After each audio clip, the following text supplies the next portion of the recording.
నామినేషన్లు చివరి రోజు 160కి పైగా దాఖలు. అర్ధరాత్రి దాకా కొనసాగిన స్పీకర్న మొత్తం నామినేషన్లు 250 దాటే అవకాశం. RRR ఫార్మాసిటీ బాధిత రైతులు, విశ్రాంత ఉద్యోగుల నామినేషన్లు ప్రధానంగా చూసుకున్నట్టయితే ఇటు కాంగ్రెస్, బీజేపీ, బీఆర్ఎస్ నుంచే కాకుండా దాదాపుగా నిన్న ఒక్క రోజే లాస్ట్ రోజు కావడంతో నిన్న 12 వరకు కూడా నామినేషన్లు స్వీకరించారు. ఈ నేపథ్యంలో నిన్న ఒక్క రోజే దాదాపుగా 160కి పైగా దాఖలైనాయి.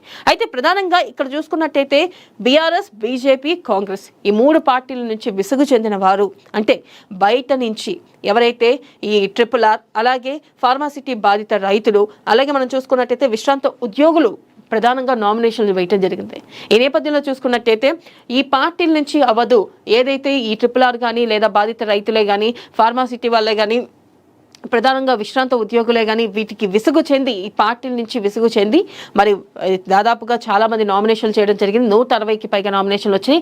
మొత్తం మీద 250 నామినేషన్లు వచ్చాయి. ఈ నేపథ్యంలో ఏం జరగబోతుంది, మరి ఈసారి ఈ ప్రధాన పార్టీలకు వ్యతిరేకంగా చిన్న చిన్న కొత్త పార్టీలు పుట్టుకొస్తున్నాయి. ఎవరైతే విసుగు చెంది ఇండిపెండెంట్ గా నిలబడుతున్నారు, ఈ నేపథ్యంలో అసలు ఏం జరగబోతుంది, జూబ్లీ హిల్స్ బైపోల్ ఎలక్షన్స్ అనేది కూడా